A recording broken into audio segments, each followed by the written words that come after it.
batalha pelo domínio do continente, da arte do Real Madrid da Espanha à força do Liverpool da Inglaterra. Chegamos a 1985, metade do caminho na história da Liga. Consolidada, desejada, um sucesso.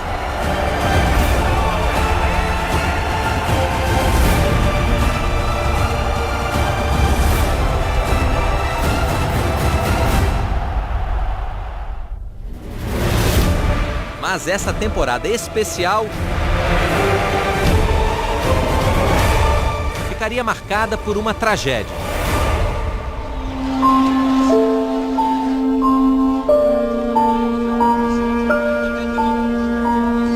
Foi visto como um momento chave na história da taça. O jogo reuniu o time mais popular da Itália, tentando uma conquista inédita, o Juventus, e o defensor do título e da supremacia inglesa, o Liverpool. No ano anterior, 1984, o Liverpool já tinha desapontado a Itália.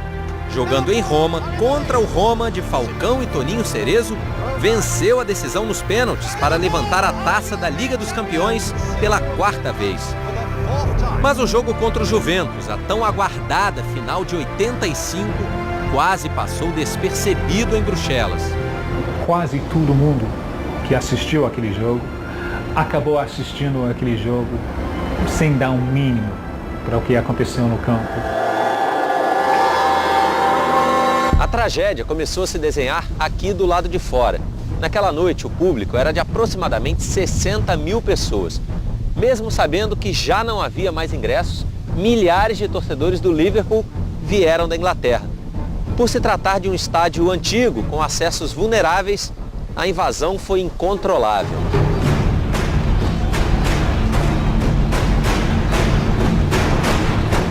Muita gente entrou sem pagar. 1 hora antes do jogo, o setor destinado aos ingleses já estava superlotado. O pessoal então começou a correr, a pular, todo mundo vindo para cá, para esse lado, ocupado pelos italianos. O empurra-empurra gerou uma onda de pânico. Os torcedores começaram a ser encurralados, até que se depararam com um muro que existia aqui. Com essa pressão toda, não houve jeito. O muro cedeu. Tinha gente que foi me ver e que jamais voltou para casa porque morreu em Bruxelas. No dia seguinte à tragédia, fui aos hospitais para ver as pessoas que estavam feridas. Era muita gente. Definitivamente, não é uma boa lembrança.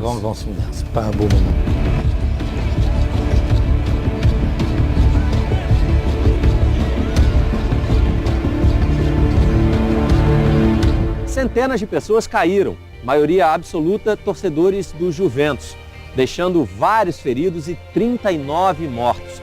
Mas a principal causa das mortes não foi nem a queda, e sim o esmagamento. Aquele dia 29 de maio de 1985 mudaria para sempre a história do futebol da Europa.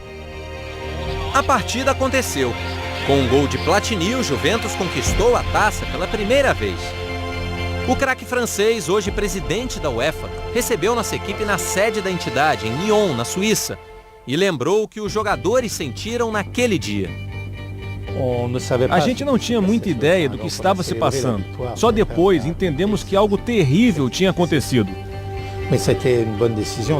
Foi uma boa decisão da UEFA seguir o jogo para salvar a vida dos torcedores.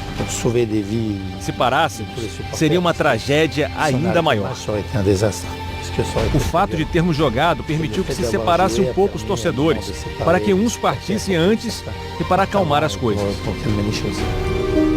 Jacques Ferrand, jornalista do L'Équipe, uma das principais publicações esportivas da Europa, foi um dos responsáveis por idealizar a Liga dos Campeões 30 anos antes, em 55. E ele não imaginava que um dia aquela competição pudesse ganhar contornos tão trágicos. Escrevi um artigo que dizia que, de certa maneira, Heysel representava a morte da Copa dos Campeões.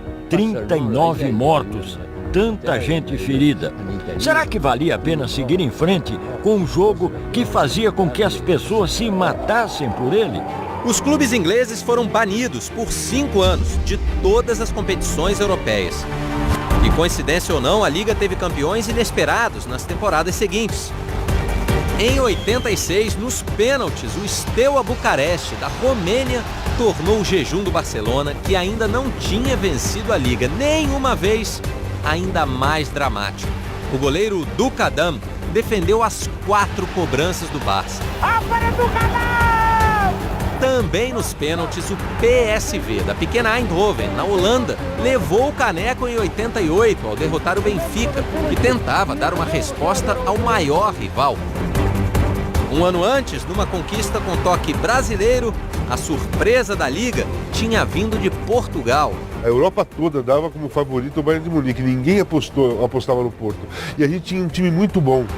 Casagrande tinha quebrado a perna nas quartas de final e não se recuperou a tempo da decisão. Um outro atacante entrou no time para mudar a história. Você entrando no segundo tempo, onde o time perdia de 1-0, dá o passe para fazer o gol do empate e fazer o gol da vitória. Juari, o talismã do Futebol Clube do Porto, o novo rei da Europa. É gol do Porto!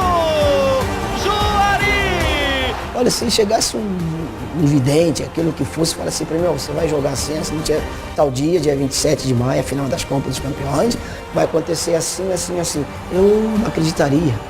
Ali foi um salto de qualidade do Porto. Dali, de ser um time rival do Benfica em Portugal, passou a ser um time rival da Europa, dos grandes clubes. Porto é campeão da Europa! Casão ficaria pouco tempo no Porto. Naquela mesma temporada, ele foi para onde todos queriam ir.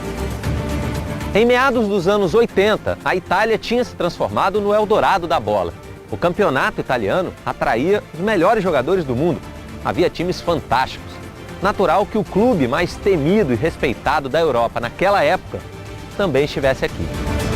Rubro-negro, mas com toques de um clássico laranja. A gente tinha uma base italiana e aí vieram esses 3 holandeses extraordinários.